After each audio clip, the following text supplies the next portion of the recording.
Maka hadis yang dijadikan menjadi ayat alat untuk puya-puya orang, hadisnya menurut komentar para ulama dalam beberapa kitab takhrij hadis, hadisnya adalah hadis palsu.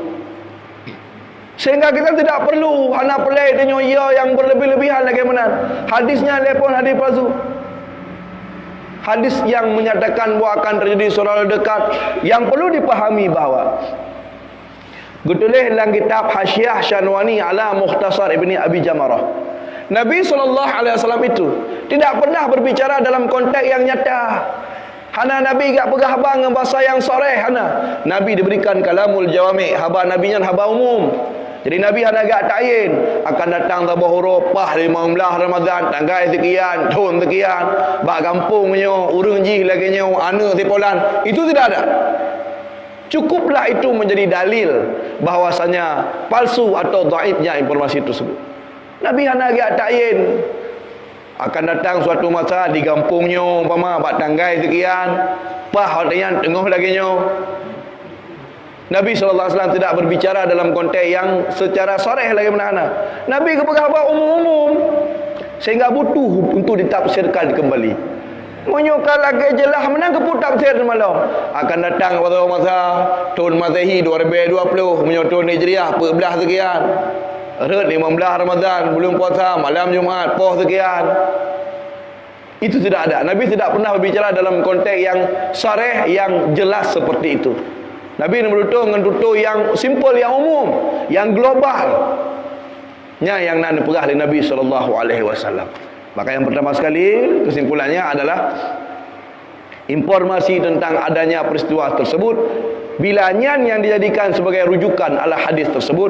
Para ulama-ulama ahli hadis bahawa menilai hadis itu adalah maudhu', palsu, atau setidaknya dia dhaif. Jikapun hadisnya engkau palsu katakanlah tapi dhaif, berbicara dalam konteks keimanan, beriman kepada hari akhirat dan tanda-tandanya, harus didukung dengan hadis yang sahih, yang mutawatir. Tidak boleh hadis palsu. Yang kedua, tentang tafsir firman Allah Subhanahu wa taala yang dalam Al-Quran tentang Ad-Dukhan, yaitu surat 45 dalam Al-Quran Ad-Dukhan, fartaqib yauma ta'tis sama'i bidukhanin mubin. Tunggulah olehmu ya Muhammad azab mereka orang kafir, yaitu ura di mana yang akan dipenuhi, langit akan dipenuhi dengan asap. Ikhtalafu fi makna dukhan hauna. Di dalam kitab Tafsir Basit juz 20 halaman 38 karangan Imam Al-Wahidi disebutkan bahawa para ulama berbeza pendapat.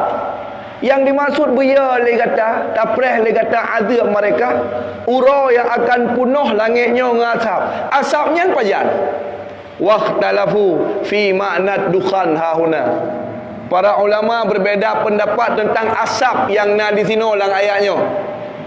Fal aksaruna anna, para ulama fal aksarun, kebanyakan mayoritas para ulama berpendapat ala anna hadzal dukhana, bahawa asapnya kana hina, iaitu ada ia ketika Nabi Nabi sallallahu alaihi wasallam, Nabi sallallahu alaihi wasallam nemu doa ala qaumih, terhadap kaum Nabi Muhammad, iaitu di Mekah.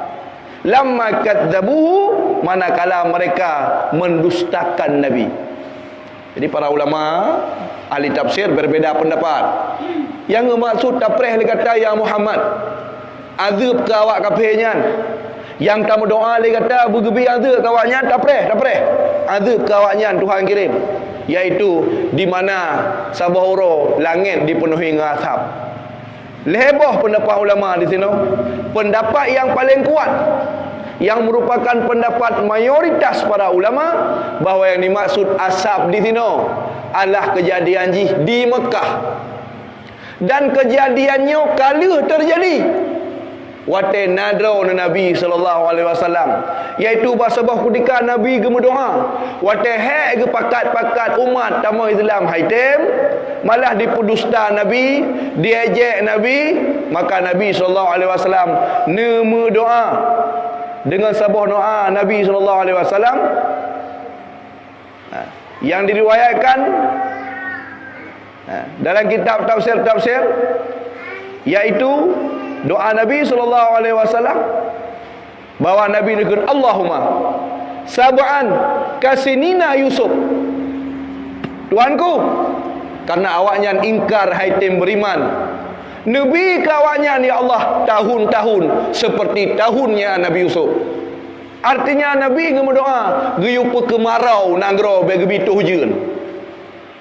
Bekung lagi kuang kemarau yang pernah Allah berikan kepada kaum Nabi waktu masa Nabi Yusuf di Mesir, iaitu 7 tahun sampai kuang, 7 tahun sampai hujan, sebagaimana yang ditafsir lalu Nabi Yusuf. Maka berdoa Nabi SAW, fartafa'al qatr, maka angkat le Tuhan hujan. Wa ajdabatil ardu, menjadi kering tanah-tanah yang menjadi keras. Tak pula pakai haitin ni mah, karena hujan hana itu hana tukang pelemik tanah. Fa ajdabatil ardu, menjadi kering kerontanglah bumi.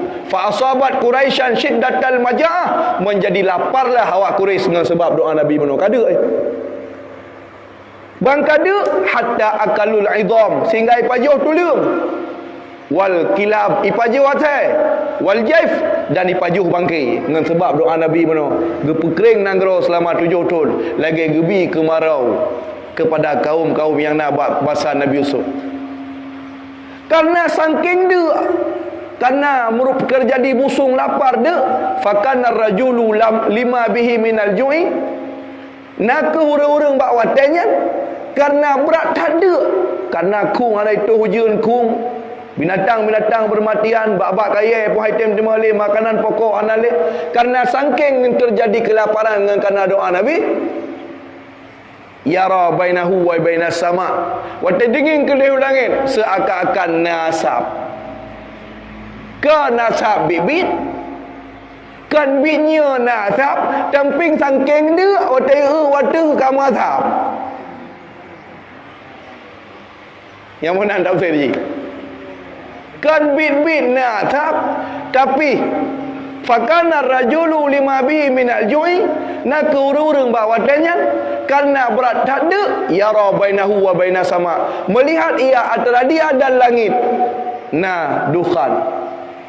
Wa hadza qaulu Atha an Ibni Abbas, ini merupakan pendapat Imam Atha yang jalur riwayat ini diriwayatkan daripada Ibnu Abbas, juga pendapat Imam Muqatil, juga pendapat Imam Mujahid, dan juga dipilih oleh Farra' dan Sujad Ibnu Munabbih. Dan ini juga pendapat Ibnu Mas'ud. Wa kana yunkiru anna dukhan illa hadzal ladzi asabahu min shiddatil ju'. Malah sebagian daripada para sahabat Nabi, ulama-ulama tafsir, na yang han ge patih menyoi pegah na dukhan lain selain dukhannya. Nyo degedi dak pegah na dukhan lain, na atap lain selain atapnya. Hang ge patih ge ingker. Nyo dah pegah nyo sabah huruf tengah menjelang kiamat, nak akan perut langitnya akan dipenuhi oleh asap. Panas asap lo.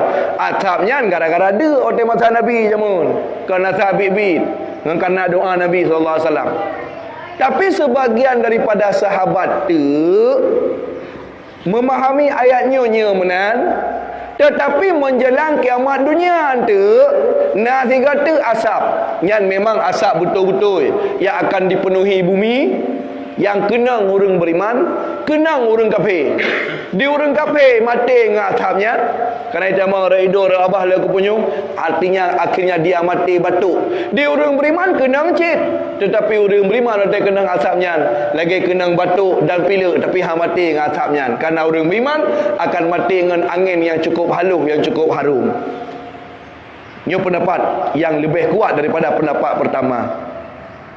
Maka setelah menilai dan melihat pendapat-pendapat tersebut, maka informasi yang mengatakan bahawa malam Jumaat ke nadukan nyojih macam sebagainya, itu adalah informasi palsu jika disandarkan kepada hadis-hadis terpegah benar. Mungkin Allah menciptakan bencana, mungkin boleh bagi Allah Subhanahu Wa Taala menciptakan bencana, boleh. Lebih raya banyak kali kepegat dari Tuhan. Yang corona lebih hebat atas mati orang tu. Hana cabut-cabut tanpa orangnya. Hayunya lah benda tak pitan. Hana ke pegah-pegah hawai lah. Lebih ngeri dunia lah. Tanpa ke perah, tertuh 80 ke gunung bawah negara. Mujuta manusia mati tanpa dunia hana terangkat-terangkat lah.